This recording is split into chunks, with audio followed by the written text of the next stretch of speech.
custom productions. So like the people like these guys, Stu Ryan and there's these two are making Lawrence by a very, very nice first two people. Yeah, they're a wonderful shop. I think there's some shorts made in Poland. So there's some kind of, once you're in the sport, in the hobby, you kind of learn. All right, welcome everyone.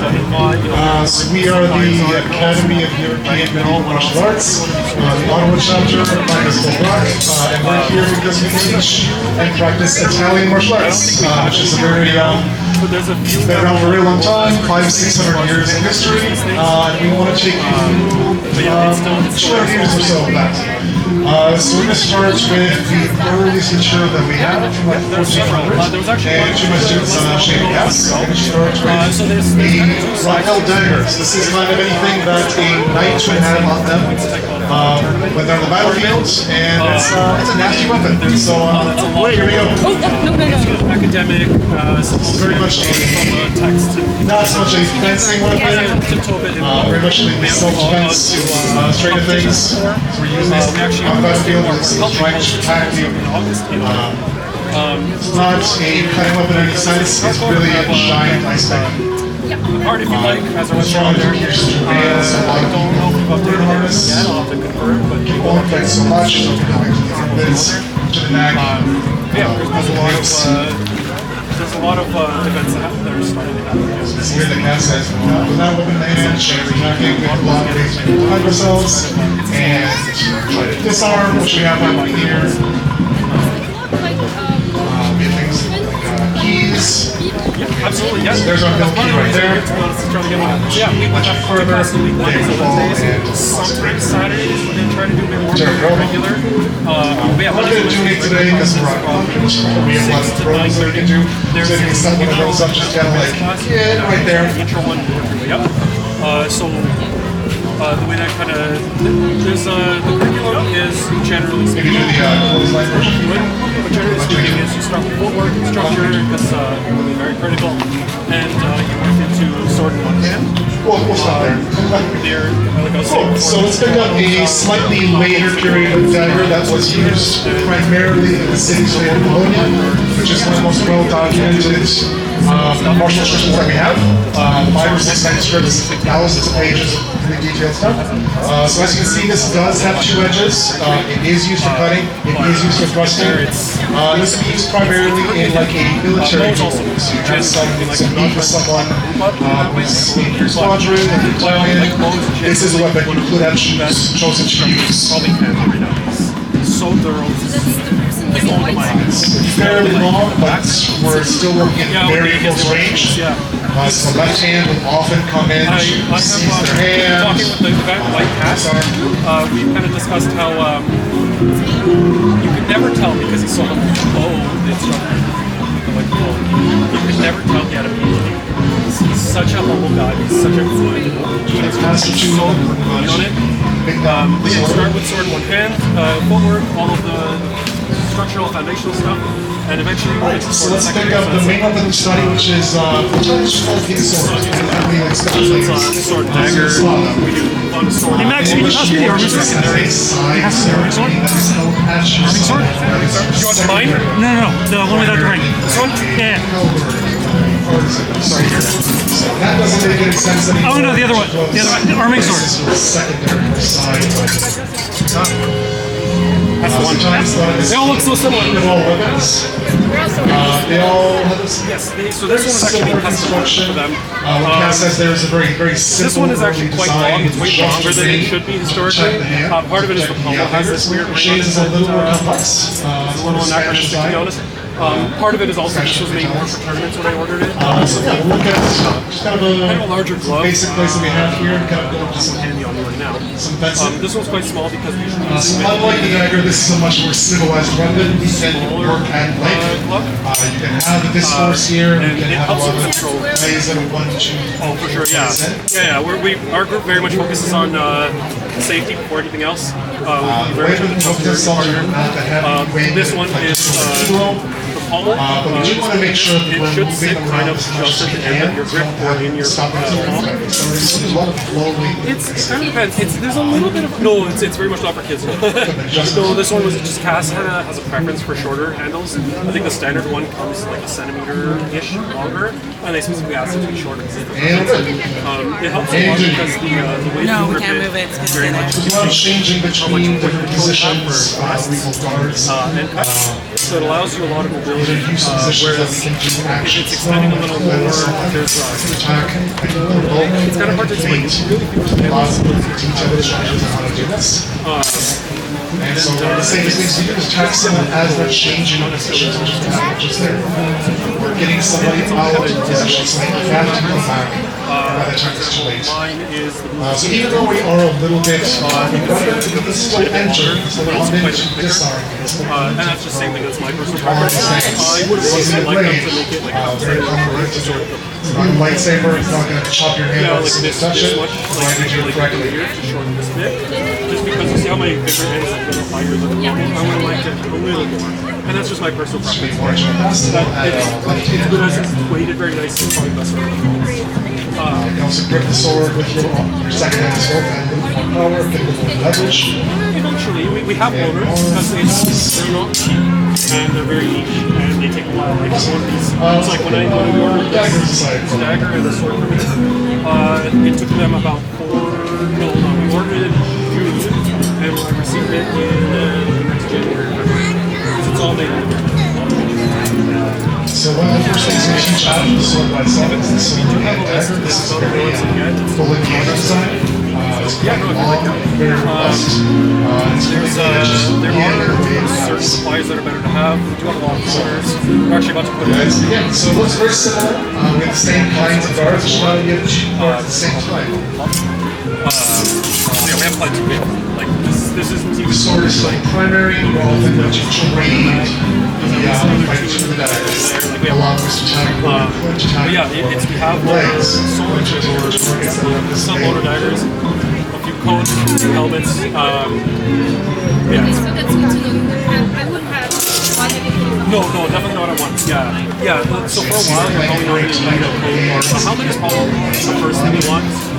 It's very close scale, it's very easy to quick. But like this very much the first, especially the first few weeks, depending on how the guy. And we're not asking for any like in particular, like you don't need to come in every single like a boss thing, right? Like we're doing this for 17 years, for the past 4 years I've been on because you know, yeah, I've been doing this for a while. I've done a few different sports in this realm. This specific one I've been doing for like Let's think about different sidearms. From swashbuckling, this is exactly what oh, it's great. It's very fun. It's usually we ask very, very loud. So you will not miss something in this. to trust what you're doing. Instances where people swing a little too hard and So, left hand is essentially invulnerable. You can't do anything but I had a tournament where I won one ball. is. It was an event. It was a public event. They used to have a big tournament down in Canada Village. It no longer happens, unfortunately. The budget for it, but I was doing armored stuff, and so if you come by tomorrow, we'll actually have a full kit of armor to show off. Yeah, it's fun. But I remember I had to borrow someone's. I didn't have my leg already. I had to borrow someone else's, but he was about. These are padded, essentially foam padding here, so you can. You can hit it quite well. I feel it, but it's not gonna work. Yeah. These are kind of just more padded armor. We do have. You can see them. They have like little plastic bits on their elbows and arms. They're kind of cheaper ones. I have a full kit of metal stuff done with a dent in my head at one point. Yeah, when you get into armor stuff, it becomes a little different. That's when you get into more. This kind of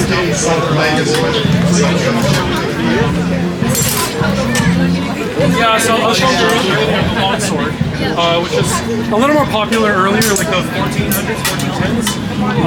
Since we use either one or two-handed, but what we do is bigger stuff. It's called a spada. Sure. Max. And Can you untie that cloak?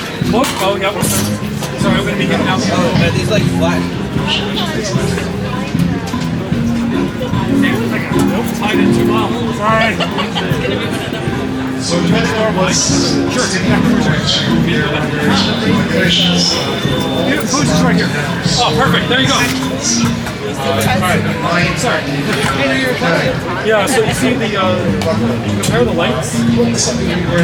Spada due mani si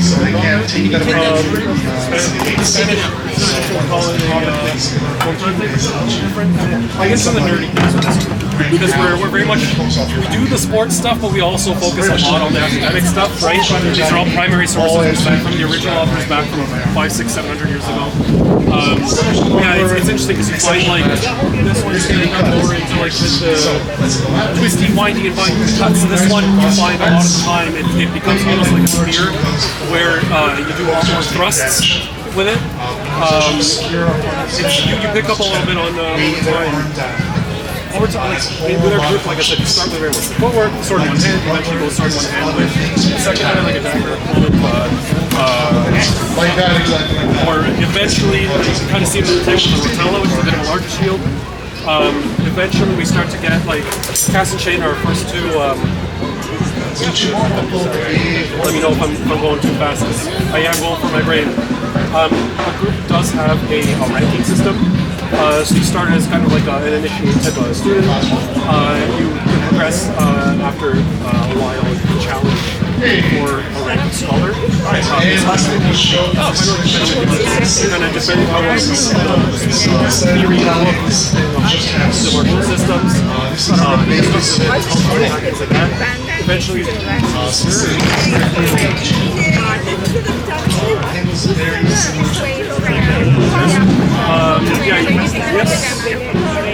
eventually you can learn some more stuff like what they're doing. That's spada due mani. It's a bit different. It's a bit more.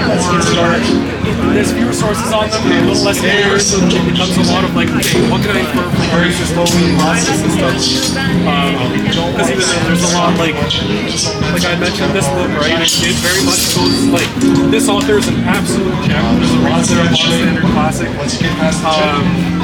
Because they go, again, text and illustration. They show you literally frame by frame. If they come in, this is the step you can do. This is how you lock their elbow or turn their body or whatever, right? Most sources don't do that. Most sources are just text. And Giovanni dall'Agocchie specifically is very descriptive in a lot of ways. But then there's also a little bit of knowledge where it's like, okay, you've closed the distance. You are now within whatever range. Do the grapple. You don't say what the grapple is, you just know that. Right? So there's a lot of it's a lot of like once you kind of get to the weeds of it, you start to see like there's a pattern like so many other martial systems do like there's a video I saw not that long ago where there was a in Japan there's a school where they do kendo and jutsu, things like that. And the sensei there basically had never dealt with a sword like this before. Very European style sword, right? It's a very European style sword. And usually cross guards like this would be in Japan they have a lot more, I forget the name of it. Yeah, I like that. Awesome. There's a specific name for the disc that went around. Max, relieve us. Need any help? Yeah, can you pass the other arming with the ring? With the ring? Yeah. Two of them? Just the short one. Red? Short one. It's right. Explain the points, explain what they're getting their helmet. So they're for protection. I'll use them with mine because they're. I don't want to just in case use other people's. So, in addition to the primary school of fencing that we study it in, So if which is mainly the Bolognese school of fencing, taking place in the I'm not city going to of show it very well because Bologna. you don't attack yourself normally, obviously. We also dabble in a few other schools of fencing. Oh no, it's just. They have plenty in common, but they didn't have So you slightly different ways of approaching problems. Before we get into that, more advanced behold, class, you do a sword we with told you about secondary. sword and You secondary. start either with a dagger What if you have a sword that's your secondary? buckler, which is where the term swashbuckling comes from, because there'd be a lot of loud, annoying rich kids making noise. So the rings here, you hold them up here. much in the same blade comes way. down, let's say, coming from, if I do one of these steps, or if my opponent does one of these steps to me, it'll come here and stop there. Whereas if I was holding it the other way, that arm is made gone. up of guard. Or the fingers are likely gone. You do a guard with one hand, the other hand is also so in a your lot of guard. more German aesthetic stuff, So as they right move here, their sword in a into one lot more German position, stuff, they would have, it's called a the dagger. other sword is moving It's just a straight matching thing. It's position of a some core kind. metal that's hammered in there. As you can see with the second sword, it goes a lot more cagey, leverage plays a bigger So role, this would be closer to like, I and guess, a displacement sweat plays a This is bigger a much role. later design. This is actually the first one that I got. Let's get It offered a lot of protection, but it gave me maybe a lot 2 or of 3 more passes. protect well enough. Very nice. So yeah, like this would be very, like earlier on you'd have just a, And you'll notice that many of these earlier on positions you have have our tips facing our sword, but at other times it is right down. yeah, quite a lot wider, Very quite a lot shorter. versatile way to Right? approach problems. Quite a lot shorter. This would usually be used very commonly with buckler, Very good. right? So you have a lot more defense in that way, but you're fighting a lot closer because the blade is very shorter. Eventually, people really like them. You can't really do it with this one because it's a wide blade. Now we'll demonstrate another form of fencing using sword in hand. Really got into the habit of putting their finger over here because it gives you a lot better So, fight control this thrust. school of fencing And by if I put my finger here and the blade comes down here, finger's gone. As you can see, Right? Sometimes you get really large ones. This is quite a lot larger a than lot this one. more cutting and better than and that left hand plays a role. Did you hear yeah, Bolognese yeah. talking before? I couldn't hear Grappling is a major portion of You fencing. can still deal with thrusts and cuts, but you're all protected. Over time, After all, the sword is not the more interested in only stab, thing stab, threatening stab, you. stab. You're right, you're right. Sometimes it feels that way. I like to recommend to people when they're starting out to get a simpler guard like this. It's one of the reasons I got one. It forces you to get structurally good protection. Now let's get Because to this was, I started out with this one, and so like you become too reliant is the thing, right? Nice. So like there's one of the really common guards. You don't hang out here, but it is a very common point that you traverse. Well done, last pass. Guardiere testa, head guard, right? So you're kind of like this, and you don't hang out here. Very But nice. I'll usually hang out here before continuing to cut or thrust or something else. But the thing is it has to be above your Now, head. are we there or are we good to jump into With a sport? guard like this, because it protects my hand so well, I found during fencing fights, I would often end up sinking it lower. Yeah. And then it would get hit in the head. Except with this, I wouldn't. This guard is so darn good. Right? You can see how many deaths I Now, have the because of Florentine system also Whereas- teaches sword with hand and, if of I had it course, here, sword dagger. immediately gonna hit on the knuckles. And you got hit on the knuckles a lot. These Not a lot. weapons were very versatile. so I want to On trust these your partners. systems You don't want were them contemporary of one another. Meaning that but this if forces we're fencing in you Bologna to make it so that in the the blade 16th century, then you can go learn a different style of fencing you can find later on using the to same get more and more sword, complex more or like less. this. So we start off with, I'm going to refer to this book a lot. We start off with it's armored stuff. Now, while the dagger This particular simultaneously version might not acts as illustrate defense, sword in one hand. it also You can brings see the very other hand simple, forward. simple cross guard, right? It becomes There's a no target. rings on it. There's no none of this fancy stuff. Eventually, Very nice pairing. Very nice. this book comes from about 200 years after that one. You get into rapier Very fencing, nice. and it gets really long, and it's kind of hard to see. You see how many more rings there are on the ones? It's a cloak. Let's get 2 or 3 more So passes. they did demo it earlier. We got a So nice descending across the yeah, it's one of the chest. secondaries. It is absolutely. Yeah, I hope we see you guys soon. Send us a message if anything. Yeah. Blade everywhere. The cloak is one of those. And It's last kind of one of pass. those. It's like if someone's attacking you in the street, you just rip your cloak off, and it's like an impromptu defense. It works very well. It very nice usually comes transition across in cut to civilian both, yeah. kind of duel scenarios, less so in war. You wouldn't see that in war. You usually wouldn't see these in war, but more often you would with these releases. Cloaks are obviously status symbol. Basically, there are. I don't want to take that one out because it's hanging really well on there. But the yeah. So the cloaks, you know, I'm gonna take this off before I drop it. You can think about it like you're wearing a cloak, you're walking down the street, some guy pulls a knife on you with a sword, you're like, oh crap, I have to cover myself. I don't have a weekend. Whole weekend! Otherwise, So you can take this off. we'll probably be moving off here with have no sword. space. You can It's just kind of like a what we small did. stack in the You want cards. to wind it around your arm like once or twice. I'm just gonna Thanks so much. Yeah, yeah. everybody. We got it done. Here. So it's Cass. Yeah. Can you demo how protective the loose end of a cloak is? Yeah, actually. Just give me a good old swing. Hold on, let me put it on above. Actually, here I'll go out just so we have more space and I don't hit anyone. The cloak it protects you a little bit, not as well as metal, but if they hit I don't have a sword. That they didn't pull that. They didn't pull their cut. It just the fabric stops it, right? It slows it down enough that you can do something in that time. Yeah. So I don't have another sword. Something. Anything. Something. Not anything. Something. Most convenient. Whatever's most convenient, which is a thing that authors say all the time. You have defended them. Now do the thing that's most convenient. There's a lot of implied knowledge that you'll gain over time. Do I put any of these back on the rack?